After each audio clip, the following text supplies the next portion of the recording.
Eu fiz um vídeo ontem falando que o governo Bolsonaro havia acabado. O link está aqui na descrição. Você pode entrar e ver esse vídeo e também vai aparecer aqui no card no final. Eu recebi alguns comentários falando sobre um texto do Luiz Nassif. Luiz Nassif, se você não conhece, ele já é um jornalista com bastante experiência, trabalhou na Folha de São Paulo, também foi membro do conselho editorial da Folha. E ele trabalhou ali até meados de 2000, dos anos 2000. Fique tranquilo, porque nessa época que o Luiz Nassif trabalhava na Folha, a Folha era um jornal de direita, porque os petistas diziam que a Folha era de direita, diferente da imagem que os bolsonaristas têm dizendo que a Folha é de esquerda.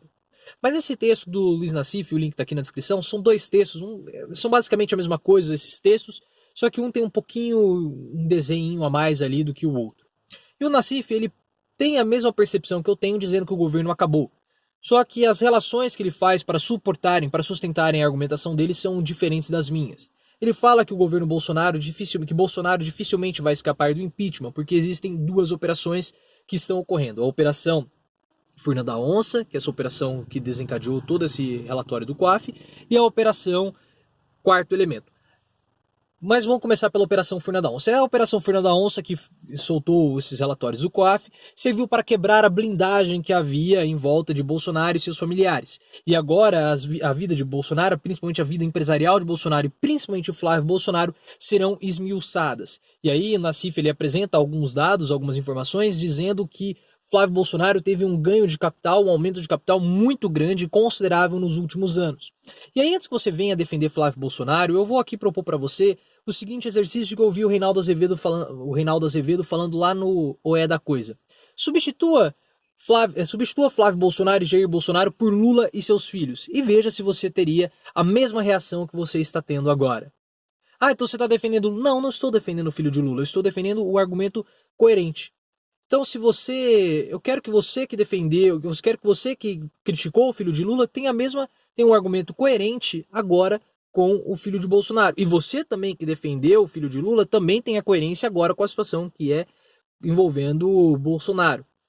Esse exercício de substituir Lula por Bolsonaro serve tanto para os petistas como para os bolsonaristas. Faça esse exercício e depois veja qual que seria a sua reação. Eu quero apenas coerência nos argumentos. Mas aí, voltando para o texto do Nassif, ele vai avançando na explicação dele, vai falando dos ganhos, das valorizações que Flávio Bolsonaro teve, principalmente com imóveis, e ele termina essa primeira parte do argumento dizendo que, invariavelmente, essas investigações que vão ocorrer envolvendo Flávio Bolsonaro e também Jair Bolsonaro vão culminar para uma ligação da família Bolsonaro, mas principalmente Flávio Bolsonaro com as milícias do Rio de Janeiro.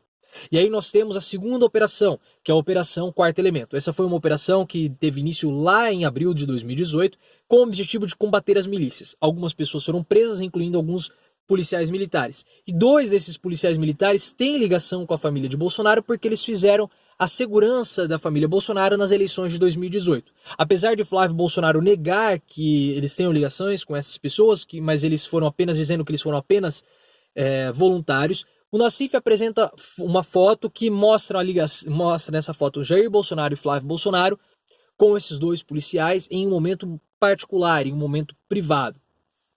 E ainda Nassif mostra que outros 3 policiais que foram presos nessa operação Quarto Elemento, policiais que tinham ligações com a milícias, eles foram homenageados por Flávio Bolsonaro, enquanto Flávio era deputado estadual do Rio de Janeiro. E o Nassif resgata algumas falas de Bolsonaro defendendo grupos de extermínio ligados a milícias, defendendo também o pagamento para milícias, para que a milícia faça a proteção, e mostra um comportamento muito permissivo, digamos assim, ou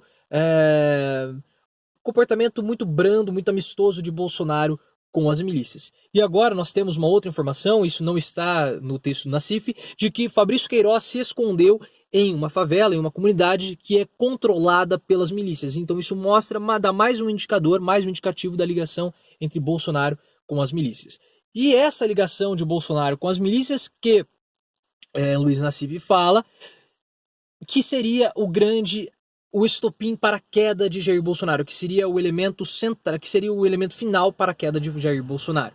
Porque ele mostra os desdobramentos para diversos órgãos, diversas organizações, desse caso, dessa Operação Furna da Onça, dessa Operação Quarto Elemento, e dentre eles ele fala sobre os militares. Os militares eles não querem ter uma associação com um governo que tem ligações com a milícia, essa na visão do Luiz Nassif. E eu tenho uma visão semelhante com relação aos militares. Os militares, eles estão no governo Bolsonaro e eles enxergam esse governo como sendo uma chance de reescrever a sua história, de refazer a sua história e de apagar aquela imagem negativa que eles têm com relação à ditadura militar. Então, na minha visão, os militares iriam se afastar de Bolsonaro, iriam isolar Bolsonaro, iriam junto com Paulo Guedes e Sérgio Moro tocar o governo nos bastidores, deixando Bolsonaro apenas como uma figura decorativa.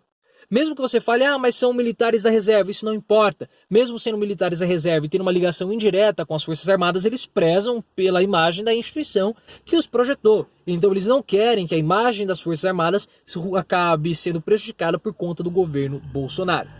E aí o texto do Nassif está aqui na descrição, eu busquei algumas informações que mostrassem essa ligação, essa relação que Nassif faz de Bolsonaro com as milícias. Eu não encontrei nada mais contundente nos sites ou nos portais que eu gosto de buscar as minhas informações, de basear as minhas informações. São a Folha de São Paulo, o Estadão, o Globo, esses grandes veículos de comunicação. E mesmo que você critique esses veículos, na minha visão eles têm credibilidade, porque a Folha de São Paulo tem colunistas tanto da esquerda quanto da direita. Se você questiona essas fontes, você é contra essas fontes, traga aí as suas fontes para que eu possa pesquisar e utilizá-las nos meus próximos vídeos.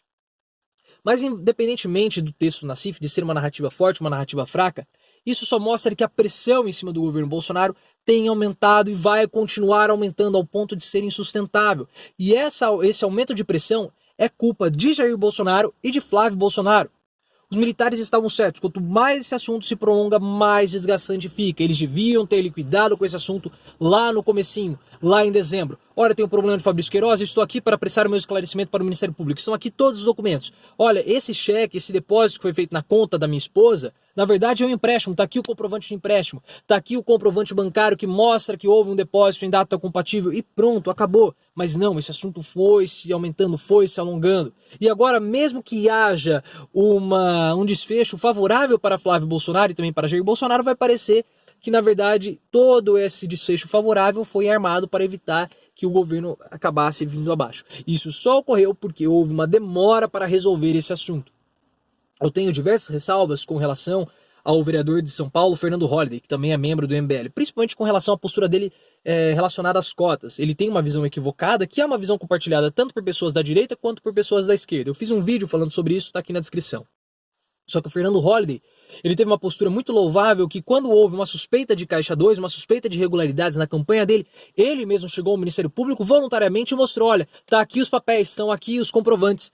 Liquidou o assunto, não deixou esse assunto se prolongar. Se Flávio Bolsonaro tivesse feito igual o general Mourão falou lá no comecinho, dado esclarecimentos, cobrado uma posição ou encerrado esse assunto o mais rápido possível, essa situação não estaria nesse turbilhão, não estaria em toda essa pressão que está em cima do governo. E falando sobre o general Mourão, vale destacar que agora com a viagem de Bolsonaro, Mourão ele é o presidente da República e ele é o primeiro presidente indígena que o Brasil teve. E Mourão ele tem uma postura bem diferente da postura de Bolsonaro, ele gosta de falar com a imprensa, não adianta falar pro Mourão, ele não vai parar de falar porque ele gosta de falar com a imprensa, ele gosta do microfone. Eu vou deixar aqui na descrição, no vídeo, um vídeo numa entrevista de Mourão que foi recentemente, ele chegou a falar com um jornalista, ficou quanto tempo, faz tempo que eu não te via, não sei o que tem. Perguntaram da reunião que ele estava tendo, não, foi só para debochar no fulano de tal, porque por conta do Botafogo. Aí perguntaram o caso do COAF e ele deu uma resposta inteligentíssima. Esse é um problema de Flávio Bolsonaro.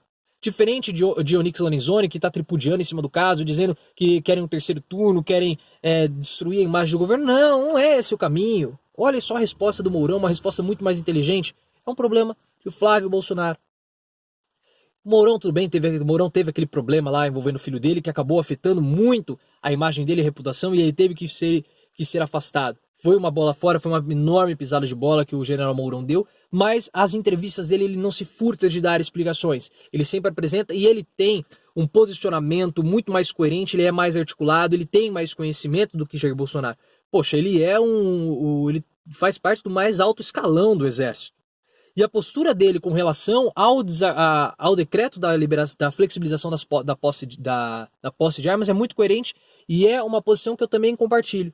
Eu fiz um vídeo até falando sobre isso. O Mourão fala isso não é uma política de defesa, não é uma política de segurança pública, diferente da posição de Bolsonaro. E ele defende que os militares aumentem seu tempo de contribuição, aumentem seu tempo de serviço para serem incluídos na reforma da Previdência. Então Mourão, veja que ele tem uma posição muito mais, digamos, coerente, ele é muito mais articulado, as posições dele são muito mais amenas, muito mais brandas do que as posições de Jair Bolsonaro. Se Mourão não tivesse tido o problema com o filho, a situação dele estaria muito mais positiva, muito mais favorável, e já teria gente até mesmo, com menos de um mês, já levantando a hipótese, dando a sugestão de Mourão assumir a presidência da República. O link da entrevista do general Mourão está aqui na descrição do vídeo, assim como os textos do Luiz Nassif. Entre os textos do Luiz Nassif, faça as suas próprias buscas e aí tire as suas próprias conclusões. Também na descrição vai ter o meu vídeo falando sobre o governo Bolsonaro, sobre o fim do governo Bolsonaro, sobre o Fernando Holliday e também o meu Facebook para que você possa entrar em contato comigo e bater o seu papo comigo lá. Lembre-se, se você chegou até aqui, deixe seu comentário sobre Mourão, sobre a posse de armas, sobre toda essa situação envolvendo Jair Bolsonaro e também considere se inscrever no canal. Vamos sempre sair do raso e aprofundar o nosso discurso.